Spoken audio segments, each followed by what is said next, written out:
స్తోత్రమేసయ్య. ప్రియమైన దేవుని బిడ్డారా, క్రీస్తు నామములో మీ అందరికీ సమాధానం కలుగునగాక. ఆమేన్. ప్రతిదినము దేవుని వాగ్దానం అని ఆత్మీయ చక్కటి కార్యక్రమంలో మిమ్మల్ని పూర్వకంగా ఆహ్వానిస్తూ ఉన్నాను. దేవుని బిడ్డారా, ఎలా ఉన్నారు? బాగున్నారా? ఉదయాన్నే లేచారా?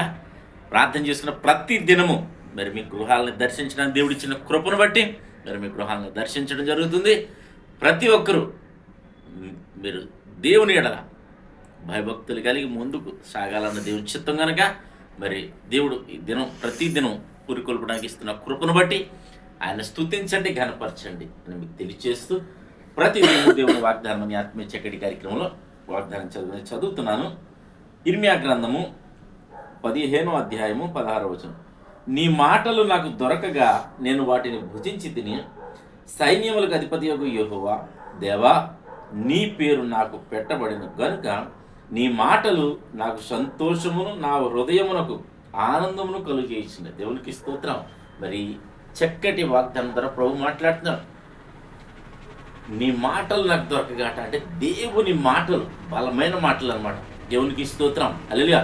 మరి జీవం కలిగించు మాటలు. దేవునికి స్తోత్రం. ఇంకేమంటాడంటే నీ పేరు నాకు పెట్టబడినట్టే దేవుని పేరు సైన్యులుగా దేవుని అధిపతి అని యెహోవా అని అతనికి దేవునికి పేరు, ఆయన బిడలని మనకు పేరు. దేవునికి స్తోత్రం. హల్లెలూయా.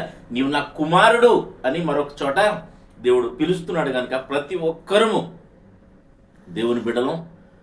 దేవుని పేరు మనకు పెట్టబడి ఉన్నది కనుక ఆయన మాటలు మనకు సంతోషం, సమాధానం, మరి ఆనందం కలిగజేస్తాయి కనుక మన హృదయాలను తృప్తిపరుస్తాయి కనుక, తెప్పరిల్ల చేస్తాయి కనుక, అలసిపోయిన స్థితిలో ఉంటే, అలాగే బలహీనమైన స్థితిలో ఉంటే స్వస్థపరుస్తాయి, బలపరుస్తాయి, అలాగే కృంగిపోయిన స్థితిలో నిన్ను ఓదారుస్తాయి దేవుని మాటలు కనుక మరి నీకు సంతోషము, ఆనందము, సమాధానము కలుగుతుంది కనుక ఈ దేవునికి దగ్గరగా జీవించడానికి ప్రతి ఒక్కరూ ప్రయత్నం చేయండి. తద్వారా మరి దేవుడు నీకు తోడుగా ఉంటాడని తెలియచేస్తూ దేవుడి మాటలు దీవించును కాక.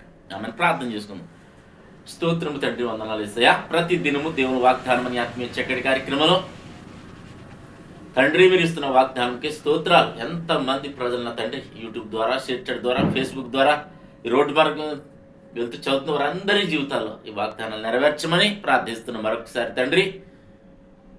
ఎందుకంటే నీ మాటలు బలపరుస్తాయి, నీ మాటలు ప్రభు ఆదరిస్తాయి, నీ మాటలు నాయనా బలహీనులకు, శక్తిహీనులకు శక్తిని చేకూరుస్తాయి తండ్రి. గుండె చెదిరిన వారిని ప్రభు బాగు చేస్తాయి నాయన. బలహీనులు స్వస్థపరుస్తాయి నా తండ్రి. నేను అసమాధానంతో సమాధానం కలిగజేస్తే గనుక నేను ప్రత్యేకంగా మరీ ముఖ్యంగా సంతోషమును, ఆనందమును కలుగజేస్తాయని వాగ్దానం సెలవిస్తుంది కానీ ప్రతి ఒక్కరి జీవితాలు సంతోషము, ఆనందము, సమాధానము అనుగ్రహించమని ప్రార్థిస్తున్నాం.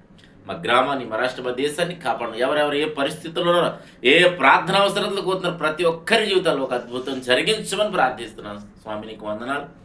ఇద్దరు మా గ్రామాన్ని, మా రాష్ట్ర, మా దేశాన్ని, మా దేశ ప్రజలు, నాయకులను, మంత్రులు, అధికారులు అందరినీ వారి పరిధుల్లో మీరు దీవించండి, ఆశీర్వదించమని ప్రార్థిస్తున్నాం. ఇద్దరు ఎవరైతే మ్యారేజ్ డే బర్త్డే నీ బిడ్డలందరికీ క్రీస్తునాలు సమాధానం కలుగును కాక అని ప్రార్థిస్తున్నాం. సంఘాలు, సేవకులు ఉన్నారు.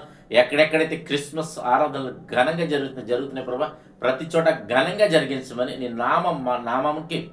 నామమునికి మహిమ దిగి వచ్చును కాక అని ప్రార్థిస్తూ చెందును కాక అని దానిని స్తుతిస్తూ ఘనపరుస్తూ క్రీస్తునామములో ప్రార్థన అడుగుతున్నాం తండ్రి. ఆమేన్. నేను నమ్ముతున్నాను ప్రియమంది బిడ్డలారా, ప్రభు మనందరినీ బలపరిచినందుకు ఆయన స్తుతిద్దాం, ఆయన ఘనపరుద్దాం. మరి దీన్ని ఎవరైతే మ్యారేజ్ డే బర్త్డే జరిగిన మీ అందరికీ క్రీస్తు నామములో మరి శుభాలు తెలియజేసిన దేవుడు నిన్ను కుటుంబాన్ని దీవించును గాక. ఆమేన్.